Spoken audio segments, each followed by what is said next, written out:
Iran যুদ্ধের সামরিক উত্তেজনার মাঝে এবার নতুন পথে চাপ বাড়াচ্ছে যুক্তরাষ্ট্র। মিসাইল আর ড্রোনের পাল্টাপাল্টি হামলার পর ওয়াশিংটনের নতুন অস্ত্র অর্থনৈতিক নিষেধাজ্ঞা। অপারেশন ইকোনমিক আউটকাস্ট হলো ইরানকে অর্থনৈতিকভাবে একঘরে করে ফেলার একটি ছক।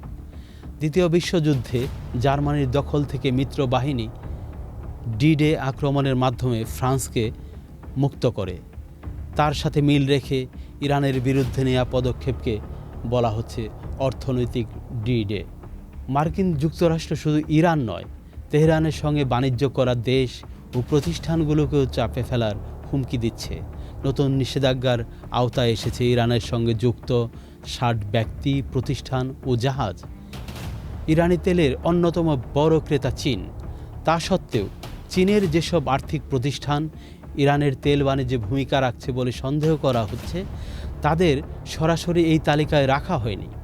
কারণ বেইজিংয়ের সঙ্গে সরাসরি বড় ধরনের সংঘাতে না গিয়েও তেহরানের তেল বিক্রির পথ কঠিন করাই এখন ওয়াশিংটনের বড় লক্ষ্য।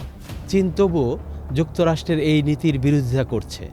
বেইজিংয়ের বক্তব্য, নিষেধাজ্ঞা আর অর্থনৈতিক চাপ দিয়ে কোনো সমস্যার স্থায়ী সমাধান করা যায় না। সেই সাথে নিজেদের স্বার্থ রক্ষার প্রয়োজনীয় পদক্ষেপ নেওয়ার কথাও জানিয়েছে চীন। এতে ইরান যুদ্ধের হিসাবটা আরও জটিল হয়ে উঠছে। কারণ একদিকে যুক্তরাষ্ট্র ইরানের অর্থনীতিকে চাপে ফেলতে চাইছে, অন্যদিকে ইরানের তেল বাণিজ্যের সঙ্গে সরাসরি যুক্ত চীন এই চাপের বিরোধিতা করছে। তেহরানও বসে নেই। ইরানের অর্থমন্ত্রী জানিয়েছেন নতুন মার্কিন নিষেধাজ্ঞার জন্য তারা প্রস্তুত। একই সঙ্গে ইরানের বিপ্লবী গার্ড বাহিনীর পক্ষ থেকে এসেছে আরও কঠোর সতর্কবার্তা। তাদের দাবি, ইরানের গুরুত্বপূর্ণ অবকাঠামো হুমকির মুখে পড়লে যুক্তরাষ্ট্রের গুরুত্বপূর্ণ স্বার্থ এবং জ্বালানি পরিবহনের পথেও পাল্টা আঘাত আসতে পারে। সামরিক উত্তেজনাও পুরোপুরি শেষ হয়ে যায়নি এখনও। গত কয়েক সপ্তাহে বড় ধরনের হামলা কিছুটা কমলেও ইরানের ক্ষেপণাস্ত্র ও ড্রোন সক্ষমতার একটি অংশ এখনও কার্যকর রয়েছে বলে রয়টার্সের প্রতিবেদনে বলা হয়েছে।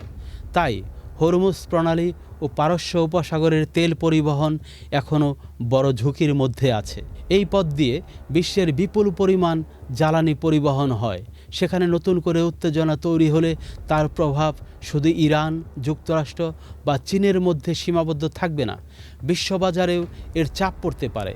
এই অবস্থায় ট্রাম্প প্রশাসনের কৌশলটা পরিষ্কার। সরাসরি সামরিক চাপের পাশাপাশি ইরানের অর্থনীতির উপর এমন চাপ তৈরি করা যাতে তেহরানের যুদ্ধ চালিয়ে যাওয়ার সক্ষমতা দুর্বল হয়। কিন্তু সেই চাপ কার্যকর করতে গিয়ে চীনের সঙ্গে নতুন অর্থনৈতিক সংঘাত তৈরি হওয়ার ঝুঁকিও রয়েছে। অন্যদিকে ইরানও দেখাতে চাইছে নিষেধাজ্ঞা দিয়ে তাদের পুরোপুরি বিচ্ছিন্ন করা সহজ হবে না। চীনের সঙ্গে তেল বাণিজ্য এবং আঞ্চলিক কৌশলগত সম্পর্ক তেহরানের জন্য গুরুত্বপূর্ণ। ফলে ইরান যুদ্ধ এখন শুধু মিসাইল আর ড্রোনের লড়াই নয়, এর সঙ্গে জড়িয়ে আছে তেল, বাণিজ্য, নিষেধাজ্ঞা এবং বিশ্বের বড় বড় অর্থনীতিগুলোর স্বার্থ।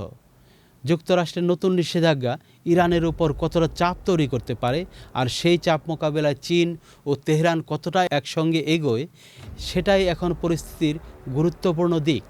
কারণ যুদ্ধের ময়দানে যে সংঘাত শুরু হয়েছিল সেটি এখন ধীরে ধীরে ছড়িয়ে পড়ছে অর্থনীতির ময়দানেও।